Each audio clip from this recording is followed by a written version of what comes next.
नमस्कार, बाखबर में आपका स्वागत है। मैं हूं राघवेंद्र सिंह। बाखबर में आज हम बात करेंगे मध्य प्रदेश के विधानसभा चुनाव के बारे में। दरअसल कल मतदान है, कल 17 नवंबर है और मध्य प्रदेश में सरकार किसकी बनेगी और कौन सरकार से हटेगा, इसको लेकर मतदान है। हम कह सकते हैं कि भाजपा कांग्रेस मुख्य प्रतिद्वंदी दल हैं जो आमने सामने हैं और इन्हीं के वचन पत्र और संकल्प पत्र को लेकर मध्य प्रदेश के मतदाता कल वोट डालेंगे। तो हम कह सकते हैं कि वचन पत्र वर्सेस संकल्प पत्र या संकल्प पत्र वर्सेस वचन पत्र, इस पर कल पूरा दारोमदार है और दोनों प्रमुख दल इनका वचन पत्र और संकल्प पत्र कसौटी पर है। जनता इस पर अपना वोट देगी और ये तय करेगी कि उसे किसके वचन पत्र पर और किसके संकल्प पत्र पर भरोसा है। कह सकते हैं कि कल भरोसा जताने का दिन है, सरकार किसकी बनेगी ये फैसला करने का दिन है।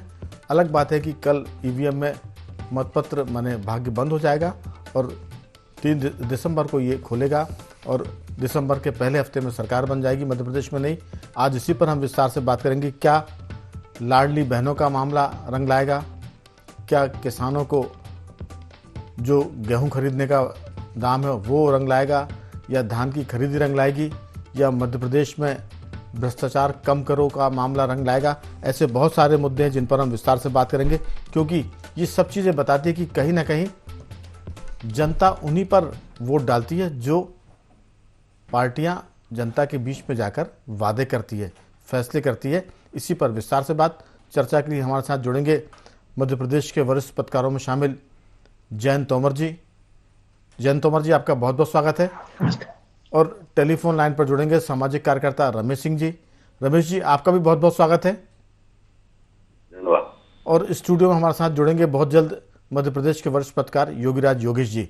चर्चा की शुरुआत जयंत जी आपके साथ करना चाहूँगा कि ये जो सारा मामला है, कहीं ना कहीं कितना भी अविश्वास हो, जनता को ये भरोसे वाली भैंस जिसे कहते हैं ना कि वो भैंस, वो उसका उदाहरण चूंकि आप चंबल के आप ज़्यादा अच्छे से दे सकते हैं कि भरोसे वाली भैंस ने पाड़ा दे दिया। उस पर कुल मिलाकर ये मामला भरोसे का है। कितनी भी अविश्वसनीय पार्टियां हों, भरोसा करना पड़ता है। कोई कम भरोसे वाली, कोई ज़्यादा भरोसे वाली है। आपकी राय? कल मध्य प्रदेश में वोट पड़ेंगे और पहली बार 230 विधानसभा सीटों पर एक साथ मतदान है। तो सबसे पहले तो हम मध्य प्रदेश के मतदाताओं से हाथ जोड़कर निवेदन कर लें, विनती कर लें कि वो वोट डालने जरूर जाएं। चाहे जिसके पक्ष में मतदान करें, लेकिन मतदान करने जरूर जाएं, क्योंकि ये वो हथियार है आपके पास जो बिना किसी हिंसा के, बिना किसी खून खराबे के, बिना कोई रक्त बहाए आपको सत्ता बदलने का और सत्ता में लाने का मौका देता, अवसर देता। ये भारतीय लोकतंत्र की बहुत बड़ी ताकत है। इसलिए जितने भी वोटर हैं वो वोट डालने जरूर जाए, चाहे किसी के पक्ष में मत दें। मेरा तो मानना है कि जरूर वोट डालें, पक्ष में दें या विपक्ष में दें। नोटा पर भी दे सकते हैं, तीसरा ऑप्शन है, लेकिन नोटा पर कम ही जाए तो अच्छा है। लेकिन क्योंकि नोटा का मतलब थोड़ी सी नेगेटिविटी है, लेकिन लोकतंत्र में ये भी एक ऑप्शन है। चर्चा की शुरुआत यहीं से कि भरपूर मतदान करने जाएं, क्योंकि ये लोकतंत्र का पर्व है। जयंत जी, आपकी राय? इस पर्व में सारी पार्टियों के वचन पत्र और संकल्प पत्र कल वोटर की आंखों के सामने होंगे। उनके मन मस्तिष्क में ये दौड़ रहा होगा कि कौन पार्टी गेहूं का दाम उनको ज़्यादा देने वाली है, कौन पार्टी तेंदुपत्ते की ज़्यादा खरीद करने वाली है, कौन सी पार्टी आपको मुफ्त की शिक्षा, इलाज में पैसा, अच्छी सड़क, अच्छी बिजली, अच्छा पानी और भ्रष्टाचार मुक्त और गुड गवर्नेंस वाली सरकार देने वाली है। इतने सारे मुद्दे होंगे कि लोग कंफ्यूज हो जाएंगे। एक फिल्म में डायलॉग था कि हम इतनी गोलियां मारेंगे कि कंफ्यूज हो जाएंगे कि कहाँ से सांस ले और कहाँ से सांस छोड़े। तो जनता भी कल कंफ्यूज है, लेकिन इस कंफ्यूजन के बीच में वोट तो डालना पड़ेगा। आपकी राय? किस पार्टी की तरफ पलड़ा दिखता है? क्योंकि कल हमने बातचीत की थी, जिस तरफ मध्य प्रदेश की आधी आबादी यानी महिला शक्ति होगी उसका जीत का पलड़ा भारी होगा। हमने उसके और एक दिन पहले बातचीत की थी आदिवासियों से आस, क्योंकि आदिवासी वोटर भी सरकार बनाने में मददगार होता है। तो जिस तरफ आदिवासी होगा, जिस तरफ आधी आबादी होगी, जिस तरफ फर्स्ट टाइम का वोटर होगा, पहली बार का नौजवान वोटर होगा, वो जिधर जाएगा, नौजवानी जिस तरफ जाएगी, सत्ता भी उस तरफ चली जाएगी। आपका इस पर क्या कहना है? जी राघवेंद्र जी, आपने बिल्कुल ठीक कहा कि महिलाएं जिस तरफ मतदान करेंगी और नए जो मतदाता है उनका जो मतदान का रुझान जिस तरह का होगा, उस पर किसी भी दल की जीत जीत तय होगी। जहां तक संकल्प पत्र और वचन पत्र की बात है, दोनों मुख्य प्रतिस्पर्धी दल की, भारतीय जनता पार्टी और कांग्रेस की, तो हमने देखा कि 2 दिन पहले सारे अखबार पटे पड़े थे बीजेपी के विज्ञापनों से। और उनको जब गिना, उनकी घोषणाओं को, वचन पत्र की घोषणाओं को, तो उसमें कुल 19 वादे किए गए थे, जिसमें शिक्षा, स्वास्थ्य, रोजगार से के अलावा बहुत सारे विषय हैं। शुरू शुरू में लंबे समय तक हम देखते रहे कि कांग्रेस जिस तरह की घोषणाएं करती थी, बीजेपी कमोबेश उसी में थोड़ा सा घटबढ़ कर देती थी।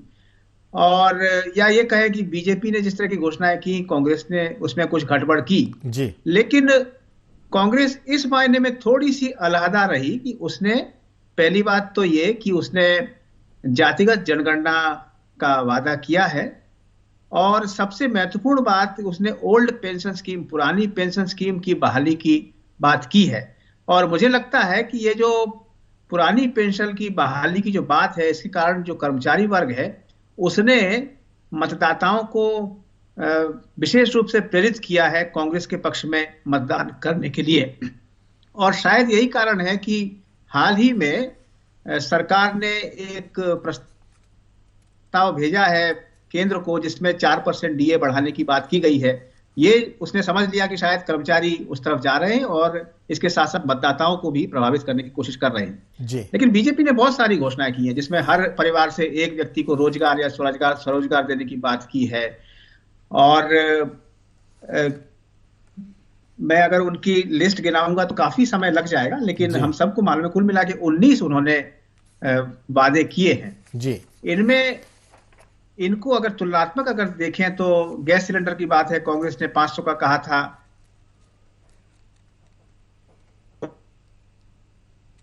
की बात है तो उसमें थोड़ा थोड़ा कम ज्यादा है, दोनों ही दलों के वचन पत्र या संकल्प पत्रों की तुलना करें। लेकिन मेरा ऐसा अनुमान है कि जो 20 साल का जो शासन है भारतीय जनता पार्टी का, वो मतदाता के मन में कहीं ना कहीं वो बात है, और वो इस बार कुल मिला के बदलना चाहती है, ऐसा मेरा अनुमान है। जबकि वादे और संकल्प और वचन दोनों के हिसाब से कोई ज्यादा अंतर नहीं दिखाई देता है, बल्कि कांग्रेस थोड़ा सा आगे है ओल्ड पेंशन स्कीम और खासतौर पर जातिगत जनगणना के मुद्दे पर।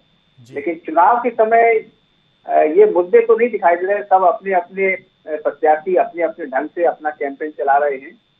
हम आपने बताया ही था पिछले कुछ समय में कि किस तरह से भाजपा पूरी ताकत से चुनाव लड़ रही है, और कांग्रेस के 4 ही नेता दिखाई दे रहे हैं। तो ये इसलिए, लेकिन मतदाता के मन में बदलाव की इच्छा हमें दिखाई देती है। बिल्कुल आपने ठीक कहा कि उसके मन में क्या, अब ये तो विधाता ही जानेगा, लेकिन हम अनुमान लगा सकते हैं। लेकिन जो आपने बात की संकल्प पत्र और वचन पत्र के जो मुद्दे, वो तो सबको दिखाई और सुनाई पड़ रहे हैं। लेकिन जो बीजेपी का एक कम दिखाई और सुनाई देने वाला मुद्दा जिसका हम जिक्र नहीं कर रहे हैं, वो बीजेपी का एक तो राष्ट्रवाद है, दूसरा हिंदुत्व है।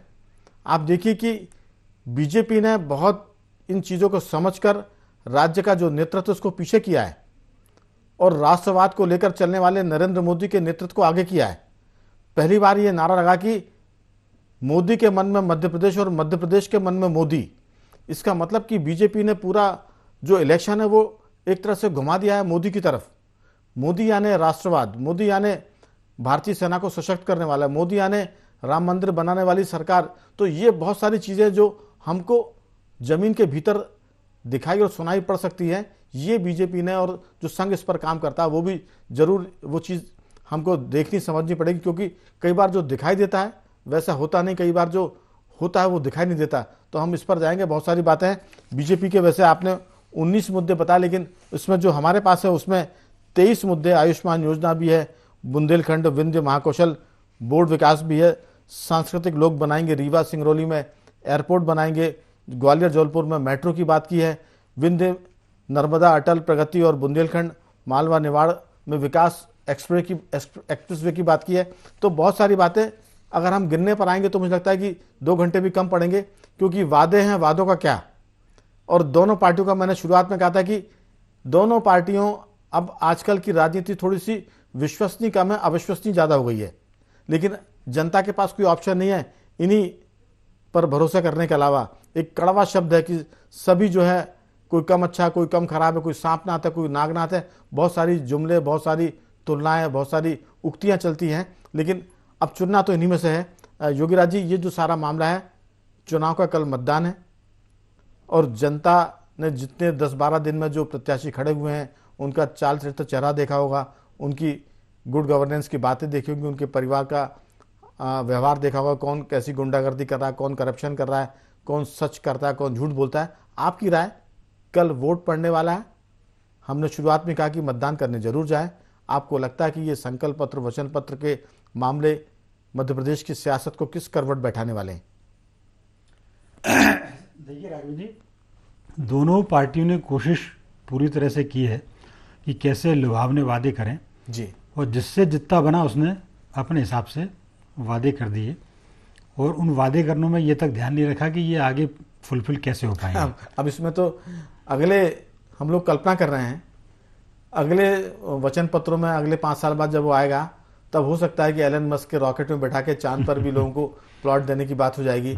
हो सकता है कि जो हमारे यहाँ से इसरो मिशन चलता है मंगल ग्रह पर पहुंचने वाला, तो लोग कह सकते हैं कि अगर हमको वोट देंगे तो आपको मंगल ग्रह पर एक बार घुमाने ले जाएंगे, चांद पर आपका प्लॉट काट देंगे। ये सब बातें भी हमको सुनाई पड़े तो हैरत नहीं होगी। जी, एक थोड़े से इसी व्यंग में एक लाइन मुझे भी याद है, जी जी, मैं भी ऐड करना चाहता हूँ। प्रियंका गांधी ने एक चुनावी सभा में कहा था कि राम भगवान को 13 वर्ष का वनवास हुआ था, और यदि चुनाव वादों में इसको कन्वर्ट किया जाए तो ये भी कह सकते हैं कांग्रेस आने पर उनकी वनवास की अवधि कम करके 0 वर्ष कर दिया जाएगा। तो ये एक व्यंग्य की बात है, मतलब वादे कैसे भी कुछ भी कर सकते हैं जी। लेकिन एक इम्पोर्टेंट बात पूरे चुनाव में ये है, ये जो जितने तो मैनिफेस्टो, लोगों को तो खुश होना चाहिए कि उन्होंने वनवास का 1 साल कम कर दिया था उनका। मैं तो कह रहा हूँ ना कि वो तो 0 कर देंगे, 12 वो घटा, वो कहेंगे साहब इनके कारावास की सजा कम की जाए। अगर आज भगवान राम होते तो जरूर धन्यवाद करते।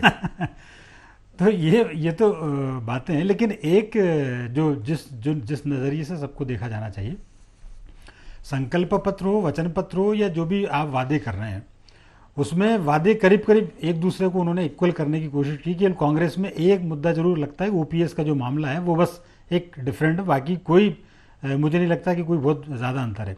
लेकिन इस चुनाव में 2-3 इश्यूज ऐसे हैं जो इस चुनाव में संकल्प पत्र और चुनावी वादों से भी ज़्यादा असर डालेंगे जी। और वो सबसे बड़ा वादा है, एक तो महिलाओं का और दूसरा ट्राइबल बेल्ट। ये दो जिनके साथ हैं, ये जो जिनको लेकर जो बातें की गई हैं, ये जिन दो कोर इश्यूज इनके साथ चले जाएंगे, वो मुझे लगता है कि सरकार में आगे निकल जाएगा। और इस मामले में महिलाओं का यदि आप बात करें, जो 1500 रुपये की बात अभी शिवराज सिंह ने जो 1250 शुरू किया, 1500 और वो 3000 तक ले जाने की बात कर रहे हैं। पूरे देश में इस समय यही मुद्दा है, हर सरकार महिलाओं पर सेंटर्ड हो रही है, चाहे वो छत्तीसगढ़ हो, चाहे राजस्थान हो, चाहे कोई भी हो। कहीं ना कहीं महिलाओं को लुभाने की कोशिश सबने की है। इसकी शुरुआत मध्य प्रदेश में बीजेपी ने की थी। और एक जो मुद्दा है, जो ट्राइबल का जो मामला आता है, 47 सीटें इनकी तो तय हैं, बाकी 70, 75, 80 के आसपास वो इफेक्ट डालते हैं। और इस पर भी भारतीय जनता पार्टी ने बहुत ज़बरदस्त काम किया है। अभी 2 दिन पहले ही प्रधानमंत्री ने लंबा चौड़ा पैकेज इस वर्ग के लिए जारी किया, और मध्य प्रदेश में भी बहुत सारे काम किए।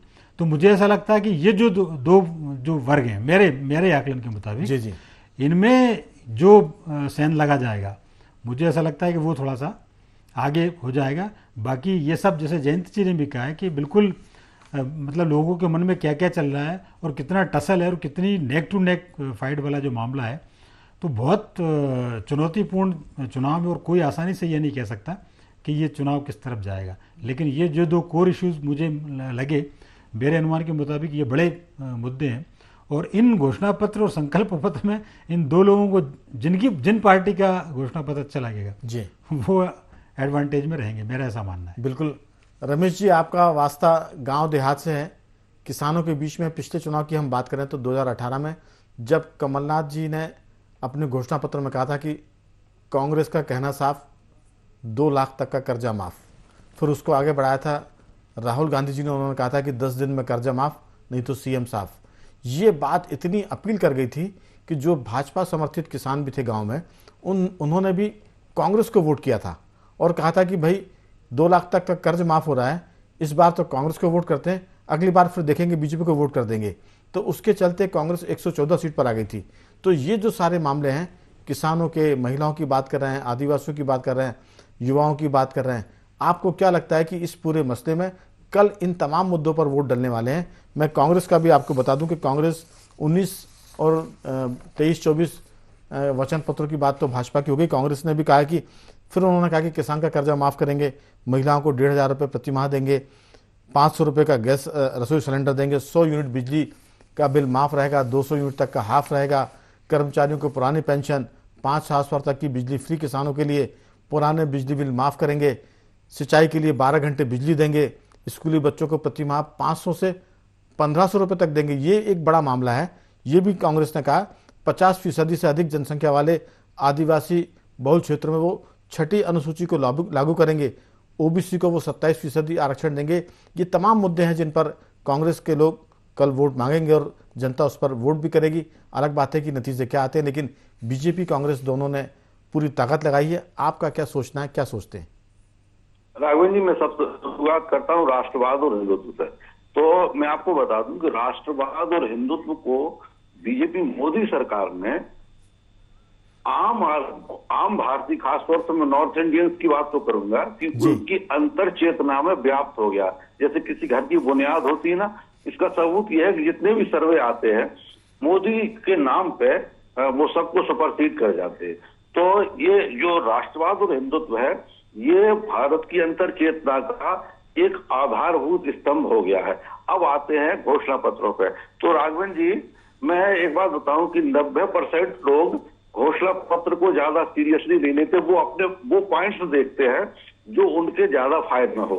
तो मैं आपको बताऊं कि शुरुआत में मैंने जो रुझान देखा है, शुरुआत में सत्ता परिवर्तन की लहर थी, लेकिन बीजेपी ने जो लाडली बहना योजना लागू की थी, उसके बाद के जो रुझान हम देख रहे थे, मैंने खुद इसे महसूस किया था कि जो कांग्रेस समर्थक लोग थे उनका रुझान भी आ गया था। इसके बाद कांग्रेस में सबसे ज्यादा इस प्रदेश को, शायद ये अंडर करंट है और जो उसे समझ नहीं पा रहे लोग, इस सबसे ज्यादा आम आदमी को, इस प्रदेश का सबसे ज्यादा बड़ा वर्ग है किसान। और किसान के मुद्दे पे पहले कमलनाथ ने एमएसपी घोषित की थी धान और गेहूं की, वो बहुत बढ़ा के की थी। तो लोग, किसानों का रुझान उस तरह आम गलियों में, मतलब ये शिवराज जी का क्षेत्र है, यहाँ चर्चा होने लगी थी कि भैया मतलब जो 700 रुपये क्विंटल हमें मिलेगा धान में और 500 रुपये क्विंटल गेहूं में।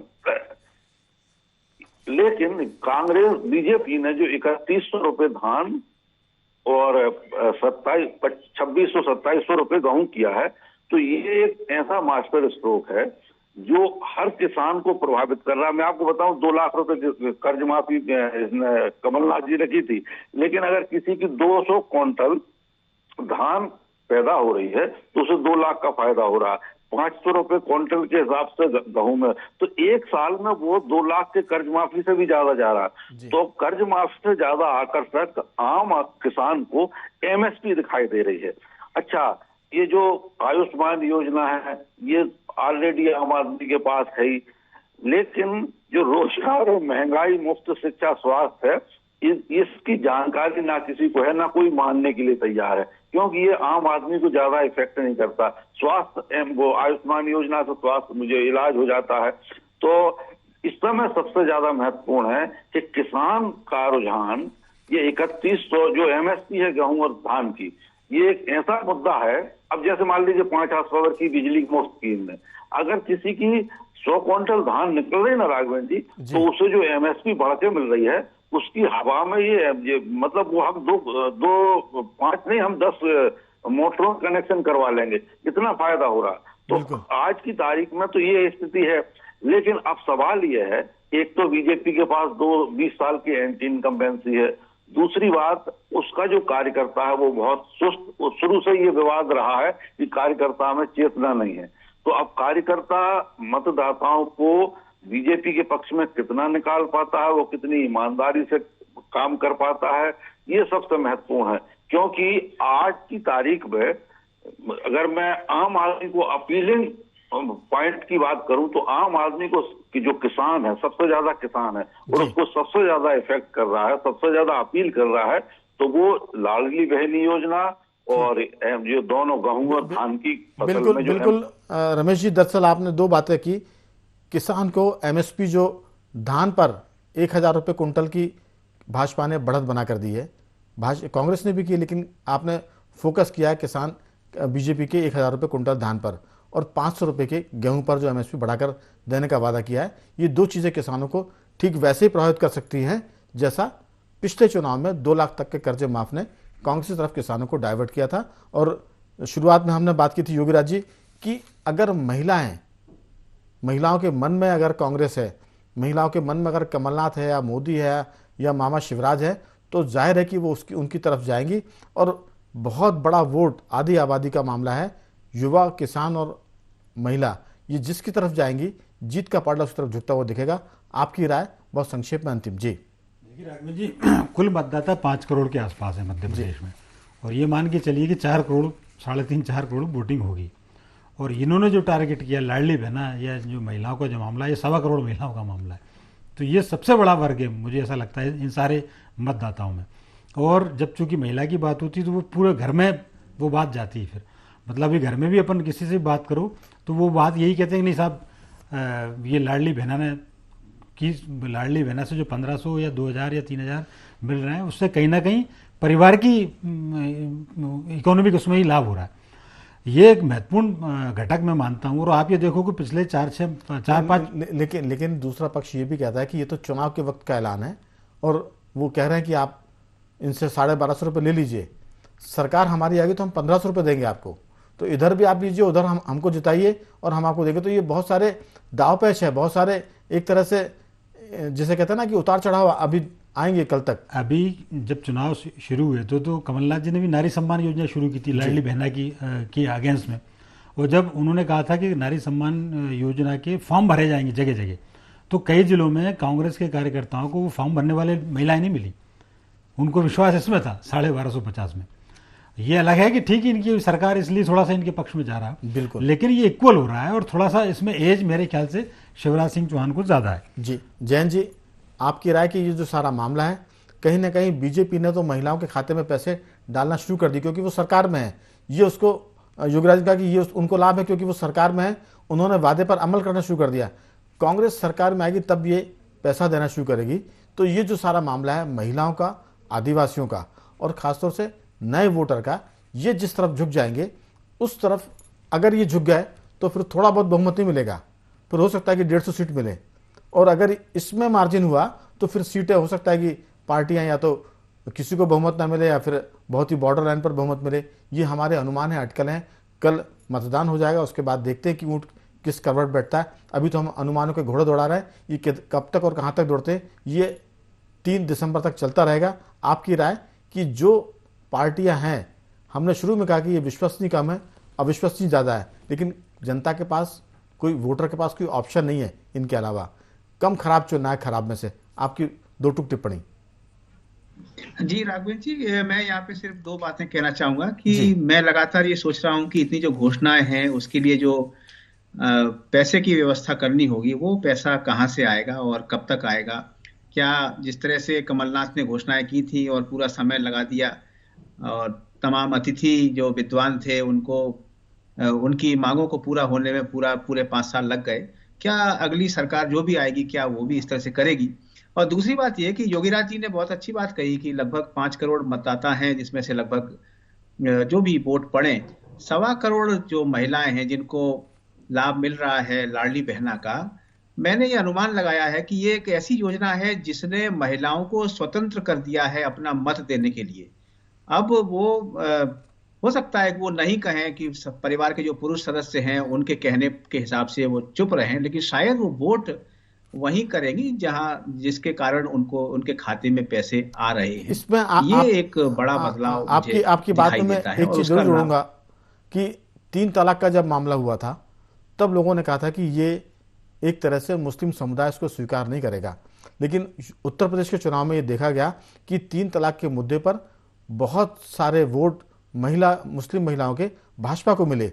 हालांकि ये अनुमान है, क्योंकि वोट तो गोपनीय होता है, लेकिन आंकड़े बताते हैं कि कुछ प्रतिशत वोट मुसलमान महिलाओं के भाजपा को मिले हैं 3 तलाक खत्म करने के मामले में। तो ये बहुत सारी बातें, जैसा आप कह रहे हैं, जैसा योगी राज जी कह रहा है, जैसा रमेश सिंह जी भी कह रहे हैं, उनका फोकस इस पर है कि किसान को 1 लाख रुपए प्रति 100 बोरे उसको लाभ मिलने वाला धान पर, 50,000 रुपए का लाभ मिलने वाला गेहूं पर।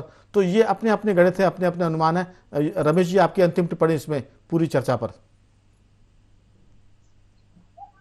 की जो लाभार्थी महिला हैं जी, उनका जो स्तर है, मानसिक स्तर, वो इस किस्म का है कि उनके ज्यादा सोचने समझने का दायरा लंबा चौड़ा नहीं है। उनके जेब में जो पैसे दे रहा है वो उनके दिमाग में उसकी कंप्यूटर की वो फ्लॉपी की तरह फिट है। कमलनाथ जी सिर्फ कह रहे हैं, शिवराज सिंह ने दे दिया है। जहां तक भरोसे का सवाल है तो भरोसे का कोई विकल्प नहीं है। वो महिलाएं मान रही है कि शिवराज जी देंगे। बिल्कुल। तो कह सकते हैं कि कल ये भरोसे का ऊंट किस करवट बैठेगा, ईवीएम मशीन में बंद हो जाएगा। अभी तो हम चर्चा की शुरुआत ही हमने इस बात से की थी कि सारी पार्टियां विश्वसनीय कम है, अविश्वसनीय ज्यादा है। जनता के पास विकल्प बहुत सीमित है, वो खराब और कम खराब में से चुनेगी। अभी तो जो संकल्प और घोषणा पत्रों का एक तरह से अंबार है, थैले भर के घोषणा पत्र में वादे आपको मिल जाएंगे। देखते हैं सरकार बनने के बाद कौन कितना इस पर अमल करता। अभी तो कल कसौटी है इनके वादों की, इनके संकल्पों की, इनके घोषणा पत्रों की। तो मैं तीनों मेहमानों का धन्यवाद करूंगा। जयंत जी आपका साधुवाद, योगी राज जी आपका बहुत बहुत धन्यवाद, और रमेश जी आपका बहुत बहुत साधुवाद कि आपने चर्चा में हिस्सा लिया। तो बाखबर में हम सिर्फ आपको बताना चाहते थे कि कल मतदान है, चर्चाएं अपनी जगह है, वोट डालने जरूर जाए, क्योंकि अगर आप वोट नहीं डालेंगे तो लोकतंत्र के मायने कमजोर पड़ जाएंगे। बखबर में आज सिर्फ इतना ही। बने रहिए हमारे साथ और देखते रहिए IND 24।